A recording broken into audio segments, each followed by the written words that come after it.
안녕하세요. 말씀 한 스푼입니다. 오늘 하루도 말씀으로 시작되어 믿음이 단단해지는 하루가 되길 소망합니다. 오늘 본문은 이 마태복음 10장의 제상 파송 이야기의 다음 장면이죠. 이 10장에서 예수님은 제자들을 보내시며 사명과 그리고 박해, 두려움, 충성에 대해서 길게 말씀하셨습니다. 제자들은 설렘과 두려움을 안고 흩어졌습니다. 병자를 고치고 귀신을 내쫓고 복음을 전했습니다. 마태복음에는 그 과정을 길게 기록되었지 않지만 이 다른 복음서를 보면요. 제자들은 실제로 사역을 감당하고 다시 예수님께 돌아오는 시간이 있었습니다. 즉 오늘 본문은 이 파송 설교 이후에 사역이 현실 속에서 진행되고 있는 그 시간입니다. 예수님은 여전히 사람을 고치고 복음을 전하고 계시죠. 그런데 그와 동시에 세례 요한은 감옥에 갇혀 있습니다. 세례 요한은 감옥 안에서 이 예수님이 행하시는 사역에 대한 소식을 듣게 됩니다.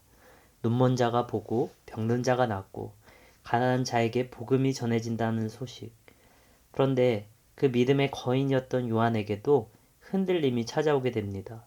자기가 예고했던 메시아고 직접 세례를 베풀었던 그 예수님이 정말 맞는지 그리스도가 맞는지 믿음이 흔들리게 됩니다. 그래서 오늘 제자들을 보내서 오실 그이가 당신이 오릴까 이렇게 질문합니다.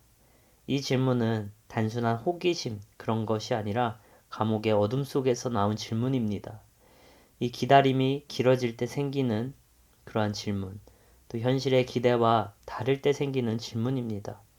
그리고 이 질문은 오늘날 우리가 가지고 있는 질문이기도 합니다.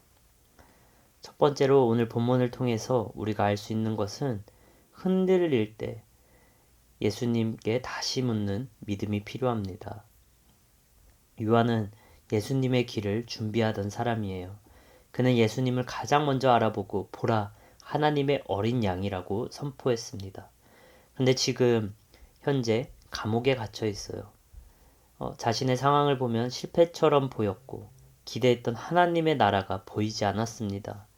그래서 의심이 되는 거예요. 정말 당신이 메시아가 맞습니까? 이 질문은 사실 불신앙보다 어쩌면 믿음을 지키려는 몸부림입니다. 요한은 다른 결론은 내리지 않았습니다. 예수님께 직접 확인하려고 했습니다. 이 믿음이 흔들릴 때 중요한 건 의심이 생기느냐가 아니라 어디로 가느냐입니다. 사람은 누구나 흔들립니다. 신앙이 깊은 이 세례 요한조차도 믿음이 흔들리는 것을 볼 수 있습니다. 성경의 위대한 인물들도 다 믿음이 흔들린 적이 있었어요. 그러나 차이는 하나입니다. 그 믿음이 흔들릴 때 내가 하나님께서 멀어지느냐 아니면 더 가까이 가느냐. 이 세례 요한은 흔들렸지만 예수님께 더 가까이 나갔습니다. 제자를 통하여서 예수님께 질문을 하게 되죠. 그런데 예수님은요, 그 질문을 듣고 그를 책망하지 않았어요. 대신 이렇게 답하십니다. 맹인이 보며 못 걷는 사람이 걸으며 가난한 자에게 복음이 전파된다. 이 말은 단순한 대답이 아니라 요한아, 너가 잘 알고 있는 그 하나님의 예언, 지금 그 약속이 이뤄지고 있다 라는 선언입니다. 이 믿음은요, 특별히 우리가 믿음을 지키려면요, 하나님의 예언을 알아야 되고 하나님의 약속을 알아야 됩니다. 그리고 그 하나님의 약속을 다시 붙들 때 이렇게 믿음이 생기게 됩니다. 두 번째로 하나님의 일은 조용히 그러나 확실하게 진행됩니다. 예수님의 대답은 이 구약 예언을 그대로 인용한 겁니다. 이사야서에 기록된 이 메시아의 표지였습니다. 눈먼 자가 보고 못 걷는 자가 걷고 가난한 자에게 복음이 전해지는 것. 즉 예수님이 이렇게 말씀하신 겁니다. 요한아, 네가 평생 기다리던 그 하나님의 예언이 지금 나를 통하여서 이루어지고 있다. 어쩌면 요한이 기대했던 메시아는 아마 세상을 뒤집는 왕이었을 수도 있습니다. 다른 유대인과 같이 정치적 혁명, 즉각적인 심판, 눈에 보이는 변화가 일어나길 원했어요. 그런데 예수님의 사역은 조금은 너무 조용해 보였습니다. 한 사람씩 고치고 한 영혼을 회복하는 방식이 좋아 보이지만 조금은 의심이 되었던 거예요.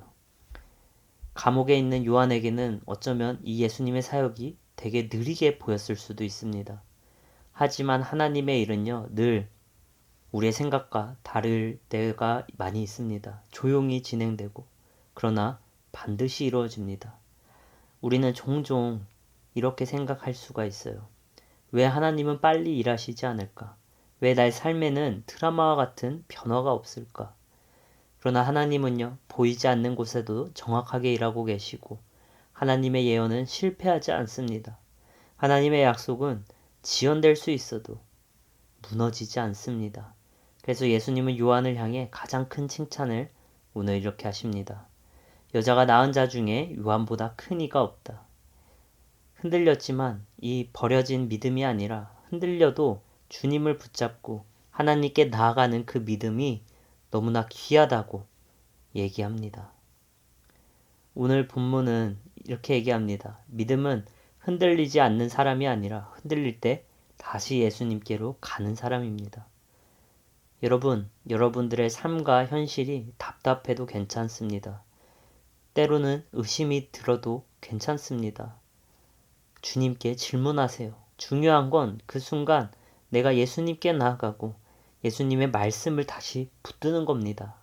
하나님의 예언을 붙드는 사람은요, 결국 무너지지 않습니다. 세례 요한처럼 흔들리면서 예수님께 가는 사람, 그 사람이 끝까지 서게 되는 줄 믿습니다. 오늘도 흔들릴 때마다 예수님께 더 가까이 가는 단단한 믿음의 하루가 되길 축복합니다. 기도하시겠습니다. 주님, 믿음이 흔들릴 때 멀어지지 않고 다시 주님께 나아가는 사람이 되게 하여 주시옵소서. 보이지 않아도 말씀을 붙들게 하여 주시옵고 때로는 느리게 느껴져도 주님의 약속을 신뢰하게 하여 주시옵소서. 우리의 질문 속에서 주님을 찾게 하여 주시옵고 기다림 속에서도 믿음을 잃지 않게 하여 주시옵소서. 오늘도 조용히 일하시는 하나님을 신뢰하며 단단한 마음으로 살아가게 하여 주시옵소서. 나를 사랑하신 예수 그리스도의 이름으로 기도드립니다. 아멘.